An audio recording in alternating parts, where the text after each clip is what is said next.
Buksan nyo nga po ang inyong mga Biblia sa sulat ni Pablo sa mga taga-Korinto. Unang sulat ni Pablo sa mga taga-Korinto, Kabanatang 3, talatang 1 hanggang talatang 9. Unang sulat ni Pablo sa mga taga-Korinto, Kabanatang 3, talatang 1 hanggang talatang 9. Sabi ni Jesus sa John 13:35 na makikilala ang kanyang mga tagasunod sa kanilang pag-iibigan sa isa't isa. Pero pagtingin natin sa mga taga-Korinto, ang makikita ay hindi pag-iibigan, kundi pag-aaway, pagkakawatak-watak, at mukhang hindi mo makilalang sila ay mga tagasunod ni Kristo. Kaya nga sila ay ngayon binibigyang pagsuway ni Pablo upang maitama ang kanilang behavior, at binibigyan din sila ng panghihimok na muling ibalik ang kanilang pag-iibigan at pagkakaisa bilang isang iglesia. Kaya tayo nga ngayon, hindi man tayo nakakaranas ng siguro ganitong katinding pagkakawatak-watak tulad ng mga taga-Korinto, ngunit ang mga aral na ito na ibinibigay ni Pablo sa kanila ay makakatulong rin sa atin upang mapalakas ang ating pagkakaisa at pag-iibigan. Atin nga pakinggan ang salita ni Pablo, ang salita ng Diyos sa pamamagitan ni Pablo sa kanyang sulat, 1 Corinthians 3, chapter 1, verses 1 to 9. Babasahin ko mula sa English Standard Version. Pakinggan po natin ang salita ng Diyos. But I, brothers, could not address you as spiritual people, but as people of the flesh, as infants in Christ. I fed you with milk, not solid food, for you were not ready for it. And even now you are not yet ready, for you are still of the flesh. For while there is jealousy and strife among you, are you not of the flesh and behaving only in a human way? For when one says, I follow Paul, and another, I follow Apollos, are you not being merely human? What then is Apollos? What is Paul? Servants through whom you believed, as the Lord assigned to each. I planted, Apollos watered, but God gave the growth. So neither he who plants nor he who waters is anything, but only God who gives the growth. He who plants and he who waters are one, and each will receive his wages according to his labor. For we are God's fellow workers, you are God's field, God's building. Ito po ang salita ng Diyos, tayo po ay sandaling manalangin. Ama naming Diyos, kami nga ngayon ay lumalapit sa iyo na naghahangad na maliwanagan tungkol sa iyong salita. Hinihiling namin ang tulong ng inyong banal na Espiritu upang buksan ang aming mga puso na manampalataya sa iyong mabuting balita, makita ang kaluwalhatian mo, ang kaluwalhatian ng iyong biyaya sa mukha ni Hesukristo. Samahan niyo nga kami sa aming pakinig ng salita at nawa nga ito'y maitanim sa aming puso at magbunga ng tunay na pag-ibig sa iyo at sa aming kapwa. Ito po aming dalangin sa pangalan ni Jesus. Amen. Ang mga bata, kailangan na sila'y mabantayan upang hindi mag-away. At habang sila ay nababantayan, ay sila naman ay nagbe-behave. Pero minsan kung talagang mainit na ang away at biglang lumabas din at mapatunayan nga talaga ang doctrine of original sin na maging sa mga bata ay tunay na makasalanan nga sila, ay mapapakita na yung gusto niyang laruan ay inagaw nung kanyang kalaro, ay kahit na may nagbabantay, ay lalabas na nga talaga ang kanyang pagkamakasarili, manununtok, maninigaw, at kailangang paalalahanan, minsan ang ginagawa, hoy, nandito ako, sasabihin sa kanya nung magulang. At doon matatauhan yung bata, oo nga, ba't ko nakalimutan na may nanonood nga pala sa akin, lagot ako, na napabayaan ko ang sarili ko, at di ko nabantayan na ikontrol ang aking sarili. At minsan, ganito rin tayong mga mananampalataya na pag tayo nahuhulog sa kasalanan, masasabi natin na ganoon actually ang nangyari sa atin.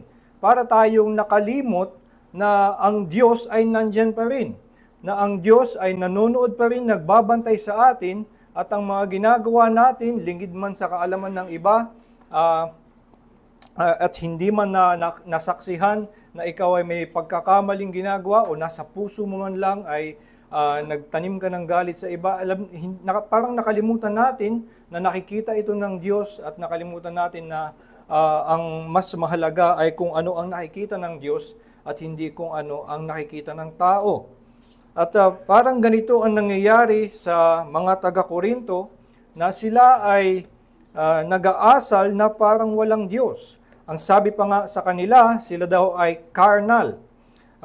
Kung ano-anong mga naging doktrina tungkol dito, tinatawag na carnal Christian. At ang sinasabi, ang carnal Christian daw ay nagpapatunay, itong verse na ito, ay nagpapatunay na ang Christian pwede maging carnal at ligtas pa rin. At yung ganitong pag-iisip, masyadong doon lang napansin. Sinabi kasi sa verse 1, tinawag silang brothers. Pero dahil pinayagan silang maging carnal, ibig sabihin, pwede ka maging carnal basta ikaw ay nagpahayag ng pananampalataya, ikaw ay ligtas pa rin. Pero nawawala nga dito yung mismong sense ng ginagawa ni Pablo na ibinubunyag na kahihiyan itong pagiging carnal, hindi maganda, ito ay kailangan nilang iwan, kailangan nilang lumago mula sa pagiging infants. Minsan, isa sa mga hindi ko makalimutang bata, actually, ang mga hindi ko makalimutang bata na nami-meet ko or minsan nakikita ko lang sa mall or sa beach, ay mga bata na parang kung umasal, parang matanda. So, halimbawa, nakakita ko ng isang bata dati na nakikipag-usap siya sa kanyang magulang at narinig ko lang na talagang hindi ko makalimutan kasi ang kanyang binigkas ay, nagmamahal na yung presyo ng gasol. Ay parang yun ang pinag-uusapan at yun ang concern ng isang bata, ay namamangha ako na mayroong isang bata na may pakialam sa presyo ng gasol. Pero kapag nakakakita tayo ng matanda pero asal bata, hindi ito maganda.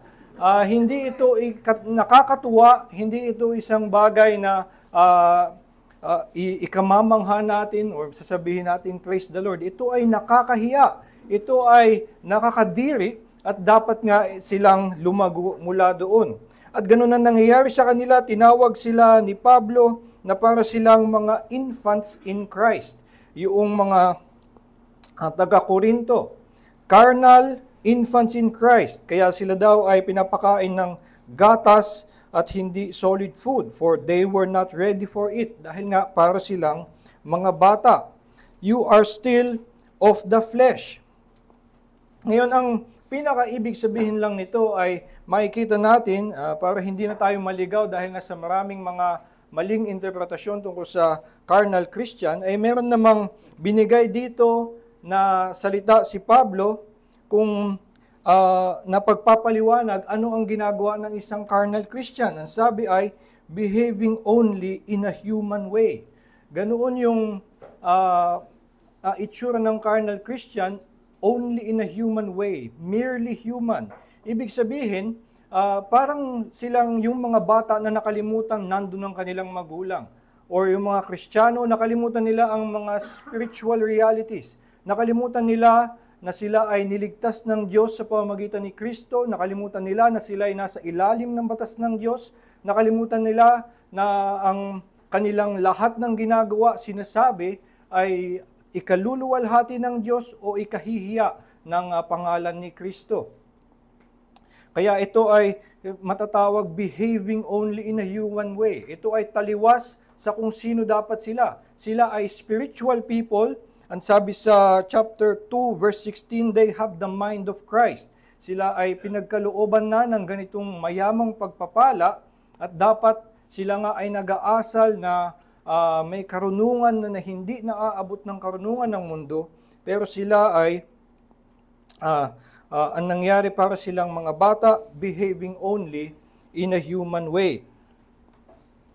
Kaya ang ginagawa ngayon ni Pablo, ang lutas ni Pablo sa kanila ay muli ibalik sa kanilang kamalayan na ang Diyos nga ay kasama nila, na ang Diyos ay nanonood at yung kanilang pagtingin sa mundo na parang walang Diyos, tinuturuan sila ni Pablo na makita ulit ang pagkilos ng Diyos sa lahat ng mga bagay.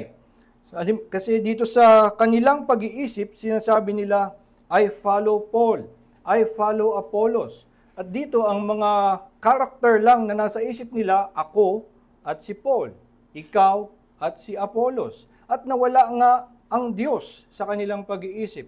Nawala na ang Diyos ang nagpapakilos kay Pablo at kay Apollos. Nawala na ang Diyos ang nagligtas sa kanila at pati sa kanilang kapatid. At dahil dito ay nawala ang Diyos sa kanilang pag-iisip, naging pataasan, pagalingan, itataas masyado si Pablo at siguro ihamakin si Apollos o kabaligtaran. Itataas si Apollos o hahamakin si Pablo, hahamakin yung mga sumusunod dun sa kabila at itataas yung mga sumusunod sa mga kapareho nila. So ito ang pinaka naging problema ay inalis ang Diyos sa kanilang pag-iisip at natuon lamang sila sa mga tao. Ako, ikaw, si Pablo, si Apollos. At dito, binabalik ni Pablo ang kanilang pansin na tandaan nga ang Diyos ang nasa ibabaw ng lahat, ang Diyos ang nasa likod ng lahat, maging kay Pablo at kay Apollos. Kaya sinasabi sa verse 5 to 9, makikita natin ang emphasis na paulit-ulit niyang binabanggit ang salitang God. At ginagawa niya, inaalis niya yung mga lahat ng ibang tao. Si Pablo, sasabihin niya, at si Apollos, they are nothing but only God. At maging yung mga tao na nagpapagalingan, yung iglesia ng Korinto na nagpapataasan, ay sasabihin kayo ay sa Diyos. Dito sa verse 9, sa Griego, mas makikita yung emphasis dahil sa Greek, kapag merong i-emphasize ang mananalita, ay ginagawa nilang unang salita ito sa kanilang sentence. At dito sa verse 9, kung sundin natin yung pagkakasabi ni Pablo, parang ang sinasabi niya, God's workers we are. God's field, God's building we are. So ganito ang ini-emphasize ni Pablo sa kanila na muli bumalik ang kanilang pagtingin. Diyos dapat ang nangingibabaw sa ating pag-iisip at mailagay sa background itong mga ibang karakter na hina-highlight nila, si Paul at si Apollos. At dito nga, binibigyan ni Pablo ng paglilinaw kung paano dapat tingnan ang mga tao, ang mga kasama mo sa iglesia, yung mga ministro at yung iyong mga kapatid. So sinasabi una ni Pablo, dapat ang mga ministro kilalanin lamang natin bilang mga lingkod ng Diyos. They are servants. Ito makikita natin sa verse 5. Sabi sa verse 5, what then is Apollos? What is Paul? Ngayon tamang salin yan na what talaga, ano ngayon si Apollos? Ano ngayon si Pablo? Hindi yan sa lumang salin ginamit yung who, sa authorized version noon.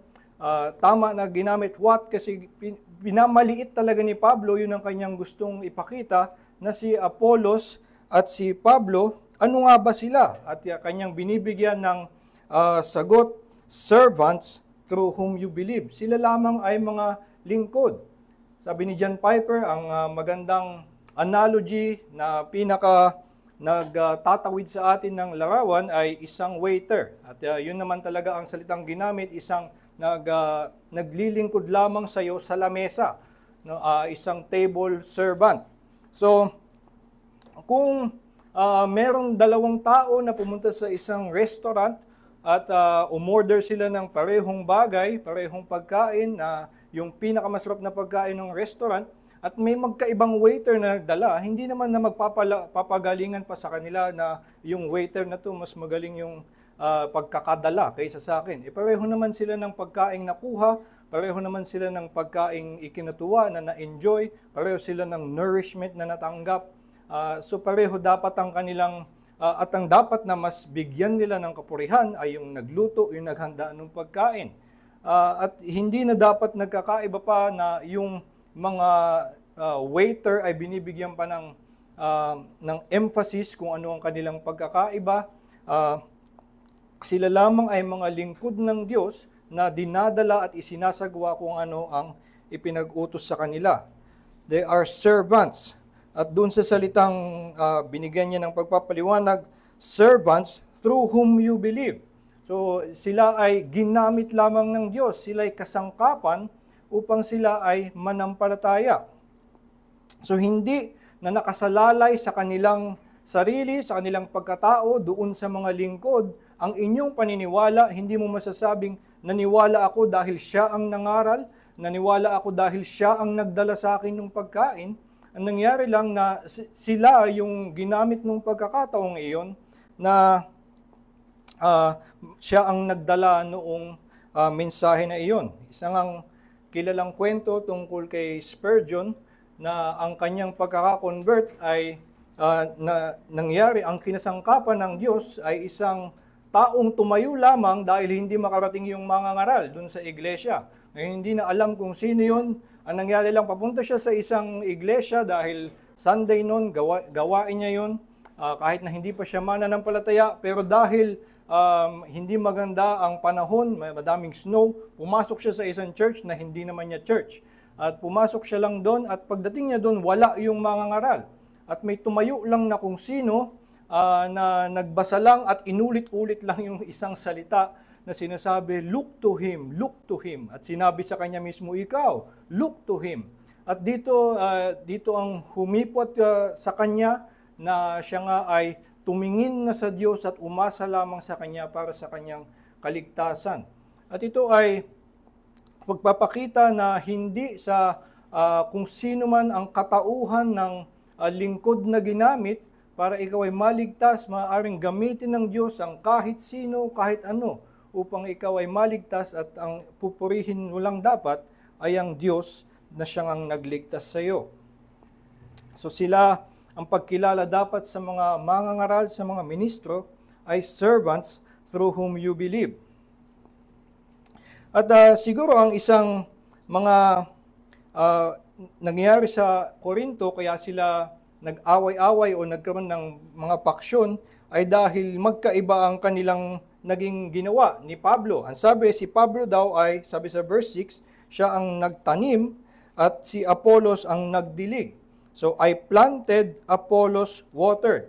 So, sa noong panimula, si Pablo ang nagsimula, pero ang nangyari, nung meron ng mga mananampalataya doon, ang mga nagturo sa kanila ng kasunod na kailangang mga sigurong mga aral ay si Apollos.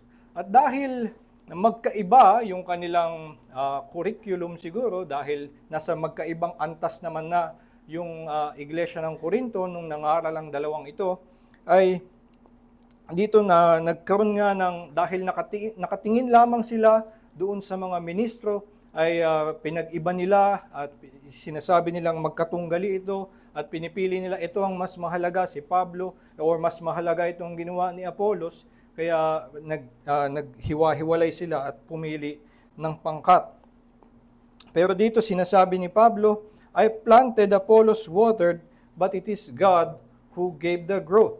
So hindi dapat na pinaghihiwalay pa itong dalawa na gumawa ng magkaibang ministeryo. Sila naman ay may iisa lamang na ginagawa, ay dinadala kung ano man ang pinapagawa sa kanila ng Diyos, at sa huli ang Diyos lamang ang kumikilos sa likod nilang dalawa. So mas maigting pa ang kanyang sinasabi sa verse 7, neither he who plants nor he who waters is anything, but only God who gives the growth. So inalis na niya ang kanyang sarili. Siya yung he who plants, or si Apollos. They are not anything, but only God who gives the growth is everything. So dito, muli, itataas lamang ang Diyos, alisin na yung masyadong pagtingala doon kay Pablo o kay Apollos, dapat ang Diyos lamang ang pinapapurihan. Kaya nga sinasabi niya sa verse 8, ang isa pang pagtatama, kung sila nga ay mga lingkod lamang ng Diyos, ay kailangan makita sila na hindi naman sila magkatunggali. They are fellow workers. Ayun yung binanggit niya sa verse 8, he who plants and he who waters are one, and each will receive his wages according to his labor. At verse 9, we are God's fellow workers. So, sabi, he who plants and he who waters are one. Sila nga ay iisa. Para bang ang nangyari si Pablo siguro, just to simplify, ang tinuro niya ay yung first commandment at si Apollos, tinuro niya yung second commandment kasi tapos na sila dun sa first.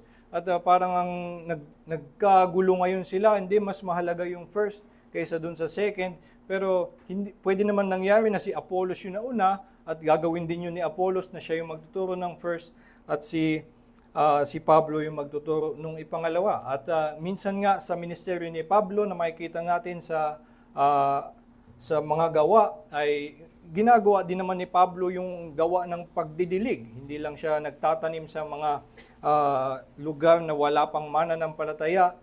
Ginagawa din niya yung gawain na yun kung yun ang panawagan sa kanya. So hindi naman sila magkatunggali at yung pagtingin na sila ay magkaribal, magkaaway, ay ito'y wala ngang sense kung titingnan natin na ang mga taong ito ay lingkod lamang ng Diyos. Siguro ang pinakakamuka na nito na nangyayari sa panahon natin ay ang pagtingala sa mga celebrity pastors. Isang bagong phenomenon na magkaroon ng ganitong ang mga pastor ay naging celebrity na umaabot nga na meron silang mga social media account na magaganda pinapaganda yung kanilang itsura, kailangan nilang mag-post ng yung maganda yung kanilang mga picture, meron silang mga team sa kanilang mga social media, palakihan sila ng followers at kung ano minsan pinapansin din ang kanilang mga suot. Nagkakaroon na rin ng mga ganong mga pag-iisip tungkol sa mga pastor na pagtingala sa kanila tulad din ng pagtingin sa mga celebrity ng entertainment. Nagiging silang kung ang speaker mo ng isang conference ay isang matunog na pangalan, ay dudumugin yan kahit gaano pa kamahal yung bayad. Pero maglagay ka ng isang random faithful pastor from a no-name church, kahit na siya ay siguro nakaaangat sa kabanalan, kahit ano pang isa siyang kahanga-hangang ehemplo ng kababaang loob, pero dahil nga hindi siya kilala at hindi siya celebrity, lalangawin yung conference kung siya ang ilalagay mo doon. At ang nangyayari nga, itong mga celebrity pastors, madami naman sa kanila ay tinitingala dahil nga naging maganda ang kanilang ministeryo, magaling silang mangaral, at naging kapaki-pakinabang ang kanilang ministeryo sa marami. Pero minsan nga ay nakukubli na ang Diyos na kumikilos sa likod nila at nakatuon na lamang ang pansin sa kanilang pagkatao doon mismo sa mga celebrity pastor. At ang nagiging epekto nito, at minsan na nga nangyari, lalo na nitong mga nakaraang dekada, kapag yung mga celebrity pastor ay nahulog sa kasalanan o napatunayan na may mga katiwalian palang ginagawa, kapag hindi sila nasa harap ng kamera, mayroong katiwalian sa kanilang buhay, ay nawawalan ng pananampalataya yung mga tumingala sa kanila. Ang ibig sabihin, ang nangyari, ang kanila palang pananampalataya ay nakaangkla doon sa tao, doon mismo sa celebrity pastor at sa kanyang pagkakahulog, parang nawalan sila ngayon ng pananampalataya sa Diyos mismo, sa iglesia, at minsan lumalayo na nga sila sa pananampalataya dahil sa pagkakahulog ng isang tao. At dito, isa nga itong pagpapakita noong nangyari na dahil sa pagtingin doon sa tao na ginagamit ng Diyos, lingkod lamang siya upang dalhin ang mensahe sa atin, ay nawala yung Diyos sa ating paningin. Ang nangyari nga, sila na yung inaasahan, sila na yung tinitingala, maging sa kanilang pagkakahulog, nawawalan ng pananampalataya. Pero ito nga ang natuturo sa atin ni Pablo, dahil pinapaalala sa atin na itong mga ministro na ito, sila man ay naging celebrity nga o tiningala man dahil talagang kinasangkapan sila ng Diyos sa ikaliligtas at ikalalago ng marami, dapat makita natin na ang Diyos ang kumikilos sa likod nila. At kung wala ang pagpapala ng Diyos, manatili man ang kanilang kagalingan sa pananalita, ang kanilang talento, ang kanilang galing sa pag-iisip, ay hindi magbubunga ang kanilang gawain kung wala ang pagpapala ng Diyos. So, kung makita nga natin na ang mga ministro ay hamak na mga lingkod lamang ng Diyos, dapat ay ibigay natin ang, una, dapat pa rin nating ibigay ang tamang paggalang sa kanila dahil nga sila ay lingkod ng Diyos. Isang magandang pagpapaliwanag kung anong itsura ng paggalang sa ministro ay binibigay sa Heidelberg Catechism sa question 104. Ang salitang ginamit, show honor, love, and faithfulness. And also, isa pang salitang ginamit is to submit myself with proper obedience to all their good teaching and discipline, and also that I be patient with their failings, for by their hand God wills to rule us. So isa yun sa due honor that we show to pastors, to those who rule over us, to those who have been given authority over us. Bigyan natin pa rin sila ng paggalang, ngunit sa pagkilala nga natin na ang Diyos lamang ang kumikilos sa kanila, dapat ibigay pa rin natin ang kalwalhatian sa Diyos lamang. At kung mabuksan na ang ating mata na makita na Diyos lamang ang kumikilos sa likod ng mga hinahangaan nating mga ngaral o hinahangaan nating mga pastor, ay magkakaroon na din tayo ng pagkilala na yung mga pastor na hindi natin kilala, yung mga ibang mga ngaral na siguro hindi natin pinapakinggan, ay sila din ay kinakasangkapan ng Diyos at sila rin ay bigyan natin ng paggalang, pagrespeto at pasasalamat para sa kanila.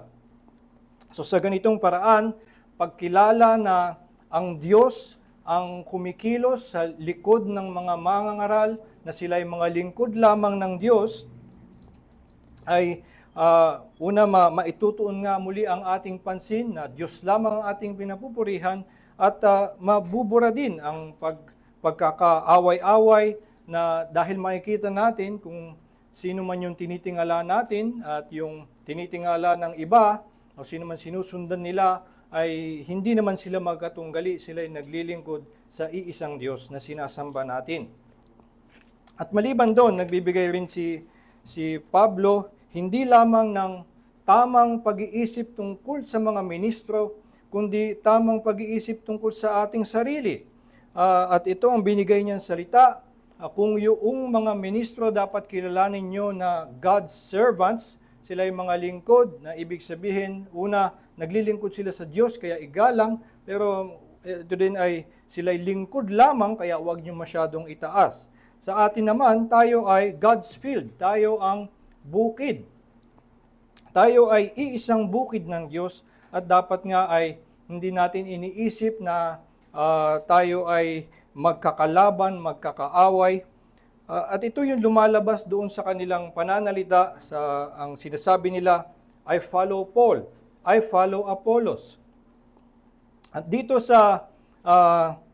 doon pa lang sa sinasabi nila ay nagmamalaki sila na sa pinili nila. Ako ang sinusunod ko si Pablo, bahala kang sundin mo si Apollos. So may pagmamalaki at pag-iiba sa kanya, ako ang sinusunod ko, kaya I follow Paul.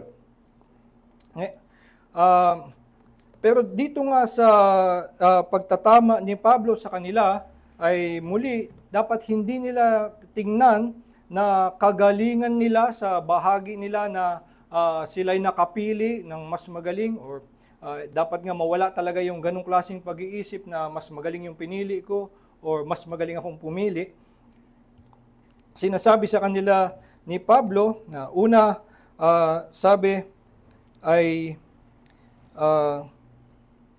ang ginamit na salita ni Pablo ay you believed as the Lord assigned.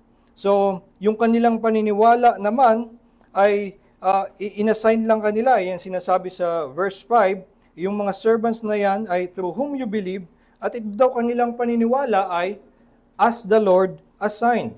So ito ay ipinagkaloob lamang din ng Diyos. Maliban doon, ang hindi lang ang kanilang paniniwala, ang kanila ring paglago. Sabi, I planted, Apollos watered, God gave the growth.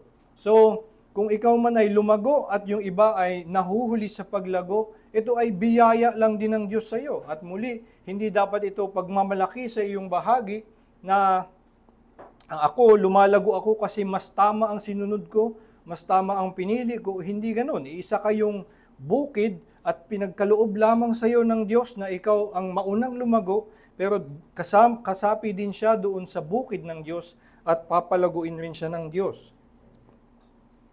Kaya nga itong salitang ito na binigay sa kanila ni Pablo, you are God's field, kayo ay bukid lamang ng Diyos. Una, ito ay pag-aalis muli ng pagmamataas sa mga tao na iniisip nilang ang kanilang pagpili, ang kanilang napiling pangkat, ang nagpaangat sa kanila, ang nagbigay sa kanila ng advantage over others. Pinag-iisa sila ng Diyos na lahat sila ay iisang bukid sa ilalim ng Diyos. At siguro yung ganitong pag-iisip na para bang tayo'y magkakatunggali, na hindi tayo isang bukid, pinakamakikita ito noon nga ding ng mga nakaraang taon sa mga nangyaring pagkakahulog ng maraming mga celebrity pastor. No, at yung mga ministeryo na nasira nitong mga nakaraang taon, dala rin nagkaroon kasi talaga ng panahon itong nakaraang dekada na maraming mga tao ang nagkaroon ng hinanakit sa iglesia dahil nga totoo naman din na sinaktan sila ng iglesia o nakaranas sila ng kamalian mula sa iglesia. Ang nangyayari minsan, ang mga hindi magandang nangyari ay ang mga Kristiyano mismo minsan ay gumagawa nitong mga tinatawag na discernment websites at ginagawang kanilang para bang kanilang internet ministry na ipakalat sa buong mundo. Ito ang mga kapalpakan ng iba-ibang iglesia. At nagkaroon nga talaga, makikita natin ito ngayon na sa internet, nagkalat ang mga ganyang Facebook group, mga website, at ang kanilang pinaka nakikitang kanilang calling, tingin nilang kanilang ministeryo sa mundo ay ipakita na ang iglesyang ito ay masama, ito pang iglesyang ito ay masama, huwag kayong makinig sa kanila. At ang hindi nga maganda dito ay yung bang parang ipinagdiriwang ng mga Kristiyano ang pagbagsak ng ibang Kristiyano. Ito nga ay isang malungkot na pagkahulog sa kasalanan, isang realidad na kailangan nating harapin na habang nandito tayo ay meron talagang mga magkakasala at maging mga ministro ay magkakasala. Ngunit ito ay isang bagay na hindi dapat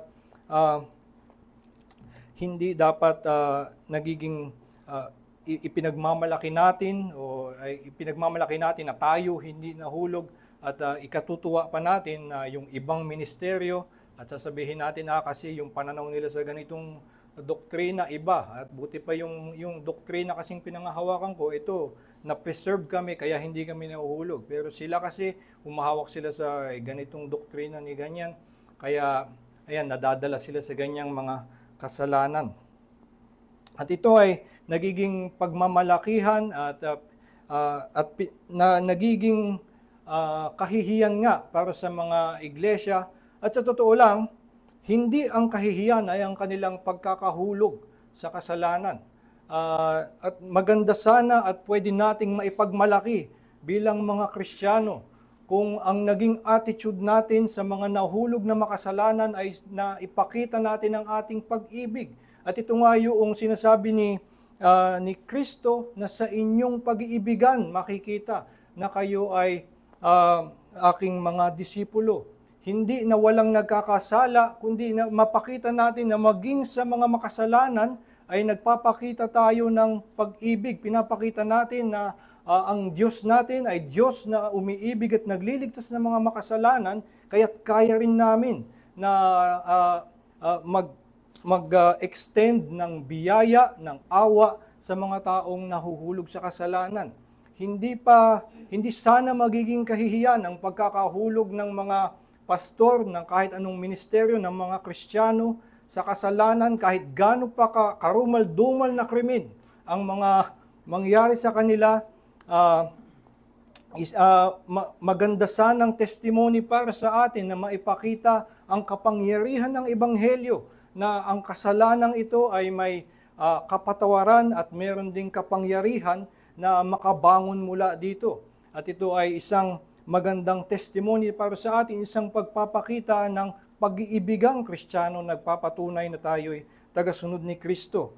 Pero ang nangyayari nga, ang pagkakahulog ng iba ay nagiging ipinagmamalaki ng mga nakaligtas at nanghahamak pa ng iba na itong mga nahulog na to sa kasalanan ay kasi nagkamali sila, hindi nila ginagawa yung mga disciplines na ginagawa ko, mayroon silang ibang mga method na ginagawa na nakabibigat lamang sa kanila. Kaya itong ganitong klaseng pag-iisip, ito ang mas kahiya-hiya kaysa pa doon sa mismong kasalanan, sa skandalo na ikinahulog nila. Kaya kung maitatama tayo ng turo ni Pablo na malihis ang ating tingin, hindi mula dito sa tao, kundi maibalik nga ang Diyos na nasa likod ng lahat ng ito, ay mauunawaan natin tayo nga ay God's field. Hindi tayo rival fields. Hindi tayo may isang field dito at may isa pang field sa kabila, pagalingan tayo, paunahan tayong lumago. Hindi tayo rival fields, tayo ay iisang bukid ng iisang Diyos. At dito sa iisang bukid, hindi rin tayo rival crops. Hindi tayo na halimbawa may mais, may bigas doon sa malaking bukirin ng Diyos at nagpapagalingan yung sasabihin ng mais na ako yung nauuna at sasabihin at hahamakin niya yung bigas kasi hindi sila lumalago.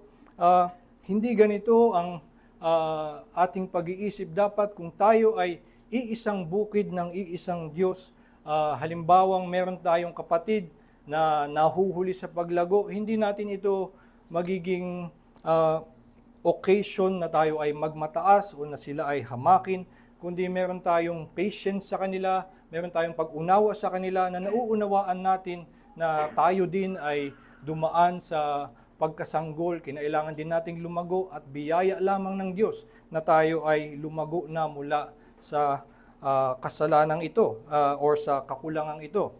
At hindi lang sa pagkabagal ng paglago, minsan kung ang mangyari sa loob ng dito sa bukid, kung meron tayong kapatid na hindi lang sa nahuhuli siya sa paglago, kundi siya ngay nahulog sa kasalanan o kaya talagay naliligaw ng landas, ito'y hindi isang bagay na ating ipinagdidiwang, hindi natin to ikinatutuwa at hindi rin natin to ikinagagalit ng para bang tayo magmamataas, ito kasi siya pasaway. Meron tayong pag-unawa sa ganitong sa kalagayan ng tao na tayo nga ay prone to wander. Kahit na mula sa Diyos na umiibig sa atin, we are prone to leave the God that we love. At kaya yung pag-unawa natin sa kanila ay dapat meron tayong pagmamalasakit maging sa kanilang kahinaan at pagkakahulog sa kasalanan. Habang tayo nga ay nabubuhay sa mundo, ay madali na makalimutan ang nandiyan ng Diyos. At sa ating araw-araw na buhay, kung tayo ay tayo ay nabubuhay sa mundo, nagtatrabaho, nag-aaral o nanonood ng TV, ay nalalayo tayo at sa salita ng Diyos, hindi natin kasama ang ating mga kapatid. Minsan ang ating isipan ay mas nahuhubog ng mundo at ang nangyayari na unti-unti tayong natuturuan na to think only in a carnal way, to behave only in a human way. At ang tingin na nga natin at yung ating puso nagiging katulad ng isang taong walang espiritu na ang pagbigay natin ng timbang sa mga bagay ay tungkol lamang sa in a human way. Walang pagkilala na ang Diyos ay kumikilos sa likod ng mga ministro. Walang pagkilala na tayo ay iisang bukid ng Diyos. Nawa nga ang salita ng Diyos ang magtama sa atin na muli mabalik ang ating pag-iisip na makitang ang Diyos ay kumikilos sa mga ministro at ang Diyos na nagpapalago sa atin. Kapag ganito na yung ating carnal thinking, yung ating thinking in a human way ay maturuan ng salita ng Diyos, tayo ay nabubuksan uli ang ating mga puso sa pamamagitan ng pananampalataya ay nakikita natin ang pagkilos ng Diyos maging sa mga ordinaryong mga pangyayari sa likod ng ating mga kapatid, sa likod ng mga ministrong nangangaral sa atin. Makikita muli natin na Diyos ang may hawak ng lahat at nang sa gayon ay ibabalik natin ang kapurihan sa Kanya at tayo nga muli ay magkakaisa dahil tayo mga magkakapatid sa iisang bukid na nagpupuri sa iisang Diyos. Habang tayo nga ay mamumuhay sa mundo, nawa dalin natin ang salita ng Diyos. Maaring kailangan na buksan nyo ang inyong Biblia araw-araw o magdala kayo ng memory verse o pakinggan nyo uli ang salita ng Diyos. May mga recording na pwede kayong pakinggan. Gamitin natin ito upang muli mahubog ang ating pag-iisip at hindi madala ng sanlibutan na nag-aalis ng Diyos sa ating paningin. Gamitin natin ang salita ng Diyos upang buksan uli ang ating isipan at ibalik ang Diyos sa sentro ng ating puso upang sa lahat ng ating gagawin, maging sa ordinaryo nating pamumuhay, ibibigay lamang natin ng papuri sa Kanya. Tayo po'y manalangin.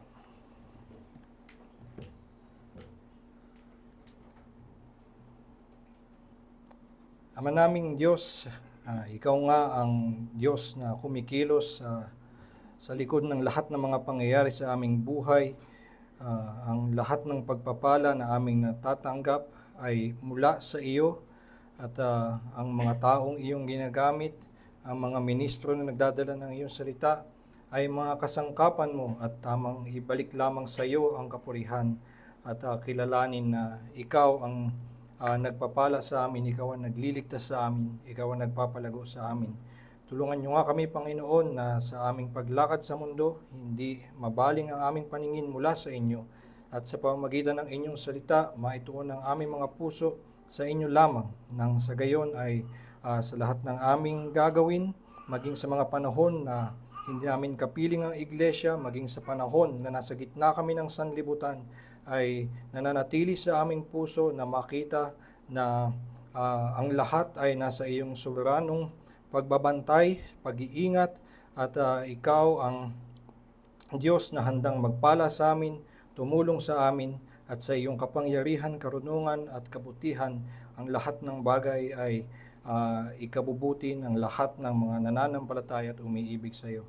Samahan niyo nga kami sa lahat pa ng aming gagawin sa buong araw na ito at pagyamanin mo pa ang iyong salita sa aming puso nang sa gayon lalo ang mga puso namin ay mag-umapaw sa pagkamangha sa iyong kaluwalhatian at pasasalamat sa iyong bayaya. Ito po aming dalangin sa Panginoon Jesus. Amen.